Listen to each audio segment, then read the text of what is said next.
Nah, dalam kisah Two Blue Vortex ya, karakter God itu berada di ambang transformasi yang mengejutkan. Terjebak dalam bayang-bayang kekuatan yang lebih besar lagi, dia tuh berjuang menemukan jati dirinya di tengah tekanan para ego jubi. Dengan tanda cakra misterius di matanya itu, God mungkin sedang bersiap ya untuk membangkitkan doujutsu baru yang bisa mengubah arah pertarungan. Apakah dia akan mampu melampaui batasnya yang selama ini mengikatnya, atau akankah dia tetap menjadi karakter yang terpinggirkan dengan narasi yang lebih besar sekarang ini, apalagi setelah keadaan ego jubi itu ya. Nah, quote itu bisa menjadi kunci untuk mengubah takdirnya dan menyeimbangkan kekuatan dalam kisah yang penuh dengan intrik dan persaingan. Dengan setiap episode kita semakin dekat lagi ya mengungkap misteri di balik tanda cakra itu dan kekuatan yang mungkin akan bisa dia bangkitkan lebih jauh lagi, atau malah doujutsu baru itu benar-benar akan lahir dari dirinya ketika memakan buah cakra tersebut. Menarik, let's go kita bahas lebih detail lagi.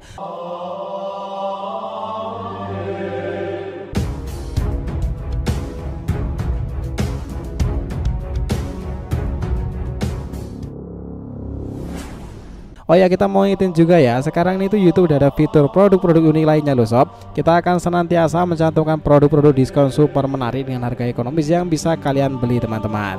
Mau tumbler anime, lukisan, kaos, aparel, produk-produk unik lainnya dan tema Jepang atau viral marketplace itu semuanya sekarang itu ada di YouTube.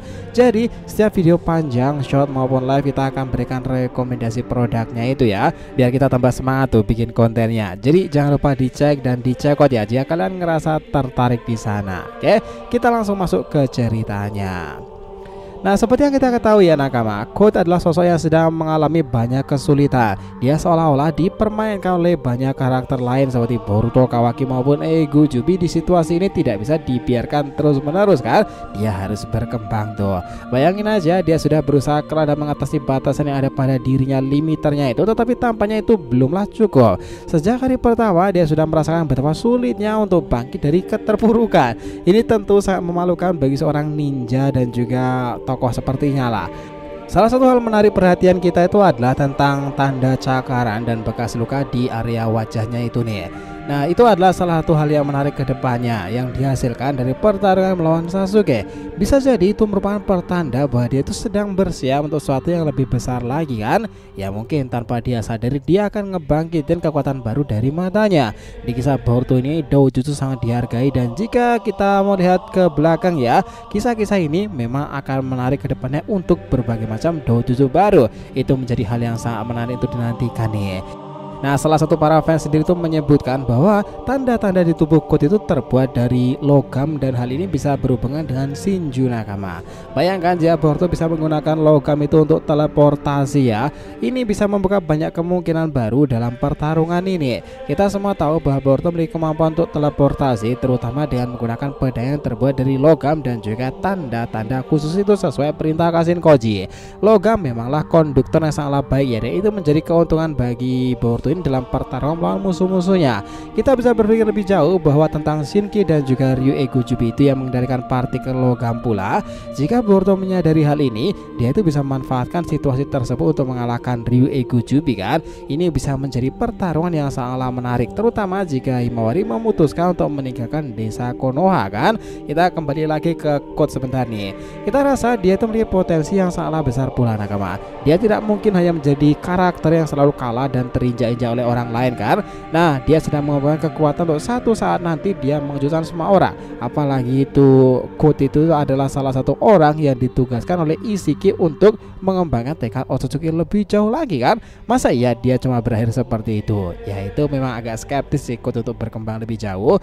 Dia adalah karakter yang memiliki latar belakang yang rumit, pernah menjadi kandidat untuk menerima karma Otsutsuki, dan meskipun beberapa kemampuannya telah terungkap pula, kita rasa itu masih ada banyak hal yang belum kita lihat dan terhubung dengan Shinju yang telah mengalami modifikasi berkat Jigen kala itu. Nah, God sendiri memberikan kejutan besar di masa depan. Sesuatu hal buruk itu bisa saja terjadi nakama. Karena jika kita lihat-lihat dia selalu dibandingkan dengan Ryu, Shinju dan Jura itu dan juga para Igujubi lainnya. Tema tentang buah dewa dan pohon Otsutsuki itu sangatlah relevan untuk kisah Code ke depannya. Jika Code bisa mendapatkan kekuatan dari buah ilahi itu akan menjadi peningkatan yang sangatlah signifikan. Dan dia juga telah memperjelaskan kepada Jura dia harus memakannya kan. Namun kita juga berpikir bahwa akan lebih menarik jika Jura yang mendapatkan kekuatan itu kan. Nah itu bisa menjadi momentum dan plot twist ke depannya. Melihat bagaimana kekuatan tersebut mempengaruhi dia secara ilmiah dan filosofis serta signifikan lagi hubungannya dengan Kawaki maupun Boruto pula kan. Code memang selalu digambarkan sebagai karakter yang berusaha untuk melampaui Boruto dan Kawaki sendiri. Dia itu memang membuktikan bahwa dia itu lebih kuat dan ingin menjadi motivasi utamanya dalam perjalanannya menjadi yang tertinggi di alam semesta sendiri. Sekarang mari kita bahas tentang tanda cakaran tersebut dan juga gurisan di wajahnya. Apakah itu hanya bekas luka dari pertarungan atau ada makna yang lebih dalam lagi? Kita percaya bahwa tanda tersebut menjadi simbol perubahan dalam dirinya, baik dari segi psikologis maupun kekuatannya ke depan itu nanti. Itu mungkin menunjukkan bahwa Code itu sedang berada dalam fase transformasi yang lebih baik lagi nakama. Dia terhubung dengan Otsutsuki dan memiliki potensi mengembangkan doujutsu yang belum pernah kita lihat sebelumnya kan. Doujutsu seperti Rinnegan mungkin atau malah Byakugan. Ya itu seringkali merupakan manifestasi dari warisan Otsutsuki kan. Dengan status unik dari Code sendiri, kita rasa ada kemungkinan besar dia akan mengembangkan kekuatan mata yang baru. Jenisnya apa? Apakah Jogan, apakah Rinnegan dan juga Tensegan mungkin? Ya itu belumlah ada yang tahu. Karena sekarang ini ada contoh kasus mata-mata yang unik dan baru, salah satunya adalah Senrigan. Apakah Code akan membagikan teknik mata baru yang belum pernah ada sebelumnya? Seperti yang kita tahu ya nakama, kita lihat bahwa peran Code itu sebagai pengikut Otsutsuki, dia itu memiliki potensi melampaui batasan manusia dan mencapai kemampuan yang lebih tinggi lagi kan. Mirip dengan apa yang terjadi pada Obito di masa lalu. Obito seringkali digambarkan dengan doujutsu kan, menunjukkan bahwa Code bisa mengikuti jejak yang sama. Sebagai seorang pecundang pada awalnya, dia memiliki potensi yang terpendam dan dengan batasan yang diangkat oleh Amado. Kita bisa melihat evolusi kemampuan Code sendiri kan. Bayangkan cuy, jika Code bisa mengembangkan doujutsu yang tidak pernah kita duga sebelumnya, ini bisa menjadi jawaban akan kekuatan Boruto dan Kawaki yang semakin meningkat tajam. Mungkin kita akan melihat resonansi antara karma mereka dan karma putih milik Code sendiri kan. Sesuatu itu bisa aja terjadi loh. Transformasi fisik dalam cerita kisah dunia shinobi itu Naruto Boruto seringkali disertai dengan kemampuan baru yang menarik. Nah tanda cakaran tersebut yang baru saja diperkenalkan dan gurisan itu bisa dipertanda bahwa dia akan mendapatkan kekuatan baru yang luar biasa. Jika Code mengembangkan doujutsu ya, bisa jadi itu adalah kemampuan yang sepenuhnya baru, mungkin terkait dengan pohon dewa tersebut, Jubi atau bahkan dengan karma putihnya. Bisa jadi ini menjadi kekuatan yang memungkinkannya mengendalikan cakra dalam skala besar tak terbatas seperti Uzumaki. Kita juga tahu bahwa Code memiliki DNA dari Shibai. Ingat ya teman-teman, ini membuka kemungkinan baru bahwa dia bisa mengembangkan Shinjutsu dalam bentuk doujutsu itu. Ini akan menjadi langkah besar dalam evolusi karakternya kan. Namun tetap kita harus hati-hati ya, tema tentang Jogan telah banyak dibahas dalam kisah Boruto ini. Mungkin kita akan melihat pengenalan lebih dalam tentang mata tersebut melalui Code. Entah itu matanya berbentuk mirip seperti Jogan atau yang telah kita sebutkan di atas. Mungkin ini adalah kemampuan yang tepat ya memperkenalkan Jogan sebagai kekuatan baru dari Code sendiri. Ingat ya, beberapa minggu kemarin memang sempat ramai hal tersebut. Apakah akan identik dengan Jogan pula yang akan memberikan kejutan bagi kita semuanya, sebuah plot twist. Kita bisa melihat bagaimana kekuatan itu berfungsi dalam konteks cerita yang jauh lebih besar lagi. Karena Kawaki sudah memiliki Kokugan dari Ishiki kan. Masa iya Code memiliki mata serupa dengan Ishiki itu? Nah itu yang menarik nakama. Ada kemungkinan bahwa Code bisa mengembangkan versi yang lebih kuat dari Byakugan, mengingat bahwa Byakugan adalah ciri genetik umum dalam klan Otsutsuki. Bisa menjadi langkah logis bagi Code setelah makan buah dewa itu kan. Dari sudut pandang kita sendiri, pengenalan doujutsu baru untuk Code itu akan ngebantu menyeimbangkan kekuatan dalam ceritanya. Boruto dan Kawaki sudah memiliki kemampuan luar biasa dan Code perlu memiliki kekuatan yang sebanding. Dengan cara ini nakama, Code akan bisa memperkuat perannya sebagai antagonis utama selain mengeksplorasi strategi baru dalam pertarungan.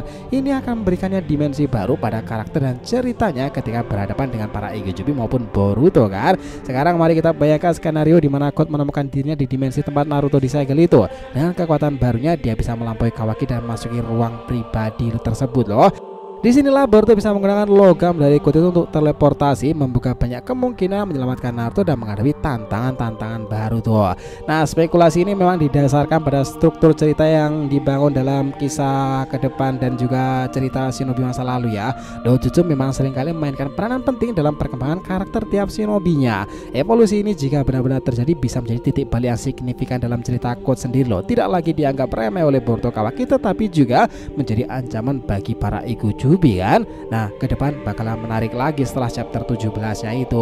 Jadi kalau mau disimpulkan lebih sederhana nakama, dalam kisah To Blue Vortex perjalanan kau menjadi sorotan utama yang menggugah rasa penasaran para fans kan.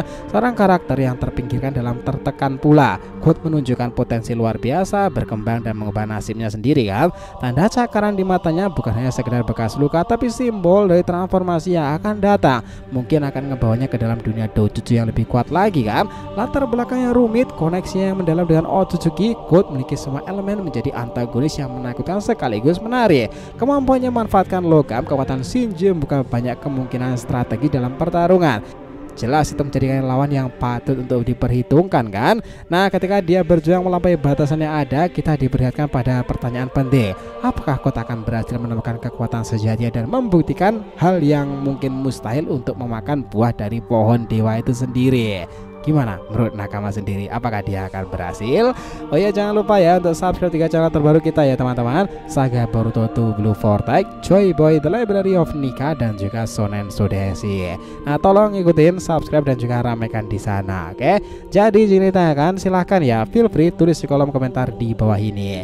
Thanks ya telah menonton video ini sampai akhir, and we'll be come back again.